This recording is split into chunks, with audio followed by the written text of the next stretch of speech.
Bonus, je vous montre comment calculer les cas types et la variance pour les séries simples, et aussi les cas types, la variance pour ce qui est des séries pondérées ou groupées. Et nous allons également montrer comment déterminer le minimum, le maximum et la médiane. Sans toutefois tarder, commençons par calculer donc nos statistiques pour ce qui est des séries simples. Nous avons donc ici une série constituée de 6 étudiants. Donc on a donné les notes dans les 3 matières, l'anglais, les SVT et la mathématique. Nous allons donc calculer la moyenne obtenue par chaque étudiant. Pour cela, on va faire intervenir la fonction Excel nommée moyenne, tout simplement. Moyenne. Voilà. Il s'agit ici de la moyenne arithmétique simple. Donc, on a ça, entrée, voilà.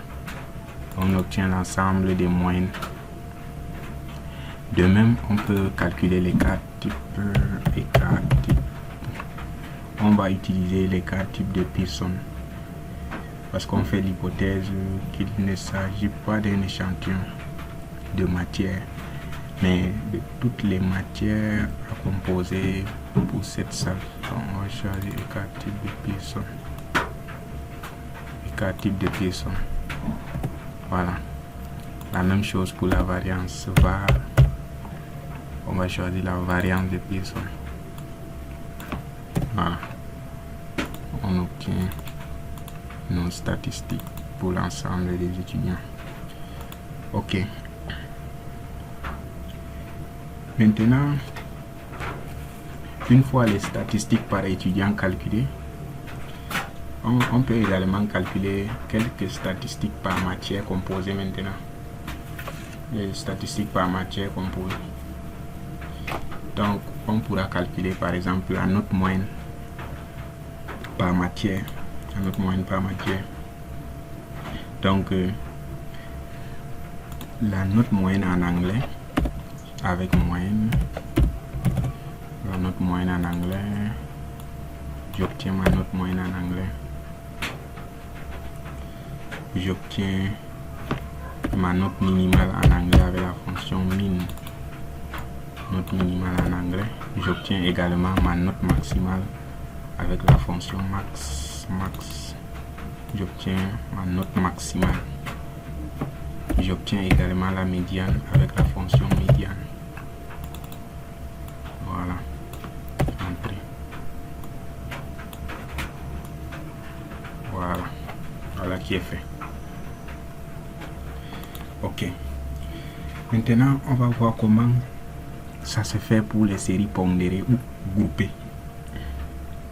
Pour ce qui est de la moyenne, pour les séries pondérées des coefficients, on doit faire ici, pour calculer la moyenne de l'étudiant 1, on doit faire la somme des produits des notes avec leur coefficient. Donc la somme du produit de chaque note avec son coefficient ici. Somme du produit de chaque de la note de chaque étudiant avec son coefficient. Il va s'agir ici donc d'un produit scalaire du vecteur des notes avec le vecteur des coefficients. Donc le vecteur des notes avec le vecteur des coefficients. On va utiliser la fonction somme pro de ça avec ça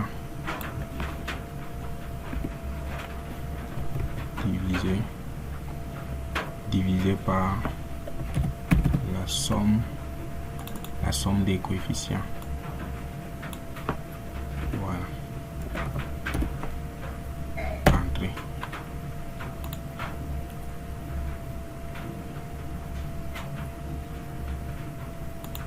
Pour les cas types, on sait que les cas types c'est la racine de la variance. négatif égale la racine de ça. Ici égale. Ok. Maintenant, on va voir comment on fait pour calculer la variance pour ce qui est des séries groupées. Donc, il s'agit d'utiliser ici la formule de Koenig qui dit que la variance est égale à la moyenne des carrés moins le carré de la moyenne. On peut obtenir la moyenne des carrés juste en élevant les notes au carré pour ce qui est de notre ancienne formule-ci qui était ici. On va élever maintenant les notes au carré. On va mettre somme prod. On va élever les notes au carré. Voilà, je fais le produit des mêmes notes, ça nous donne les notes au carré que je multiplie par le vecteur des coefficients. Je divise aussi par la somme. Je divise par la somme des coefficients.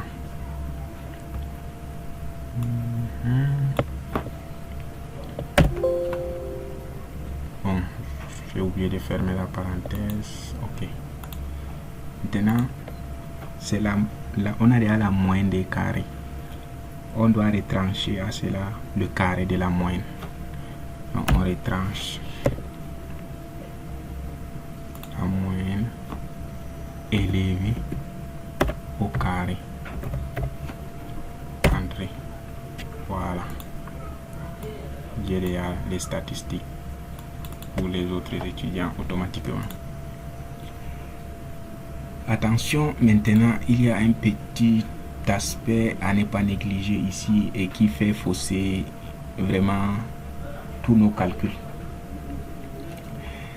Regardez un peu quand on essaye de répercuter la moyenne ici, quand on fait la copie incrémentée. Qu'est-ce qu'on constate? On constate que le vecteur des coefficients a bougé, c'est descendu en bas. Ce vecteur, ça descend en bas. Quand nous arrivons également ici, vous voyez, le vecteur des coefficients ici descend au niveau de la ligne 23. Alors que ce vecteur des coefficients devait rester dans la ligne 20. Maintenant, les coefficients sont devenus les notes. Les coefficients sont devenus les notes de l'étudiant 3. Vous voyez un peu. On doit, pour éviter cela,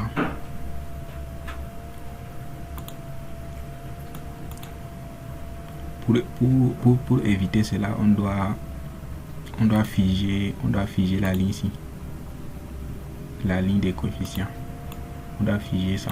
Ça ne doit pas bouger. La ligne des coefficients, c'est ça. C20 à E20, C20 à E20. Donc on doit figer ça. Bon, ça dépend de la configuration de vos machines. La formule générale pour figer un vecteur, c'est fonction F4. Fonction F4. Ou alors F4 tout simplement. Ça dépend des machines. Fonction F4. Fonction F4. Je sélectionne fonction F4. Ou alors F4 tout simplement. Ça dépend de la machine. Entrée. Voilà. J'ai déjà fixé la ligne des coefficients. Voilà. Maintenant, on peut répercuter les résultats tranquillement. Voilà. Maintenant, qu'est-ce qu'on constate? On constate que le coefficient n'a pas bougé.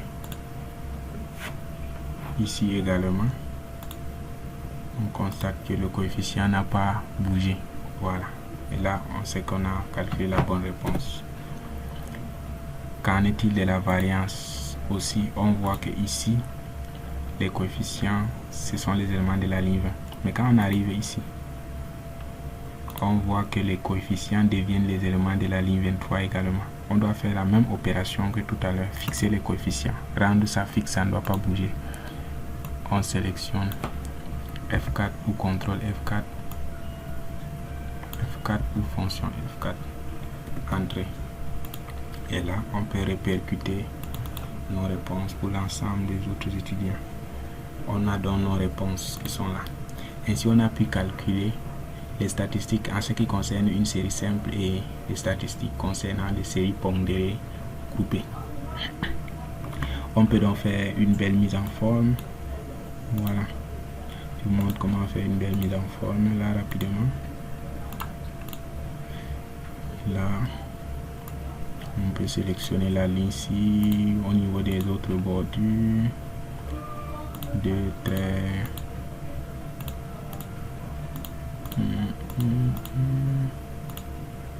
Voilà. Ici. On va choisir cela.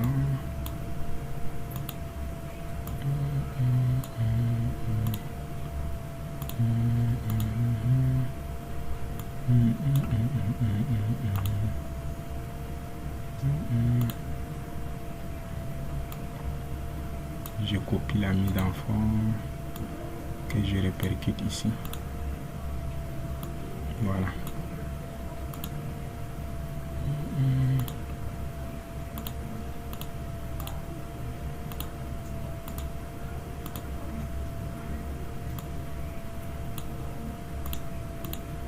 Voilà. Format 2 chiffres après la virgule. Voilà. Ainsi donc, ici, votre bordure, supprime celui du bas du milieu, à droite, ça, ok. J'obtiens donc une belle mise en forme. Je vous remercie donc pour votre aimable attention. Si vous avez des questions, n'hésitez pas à me poser en commentaire, à liker, à partager massivement. Je vous remercie.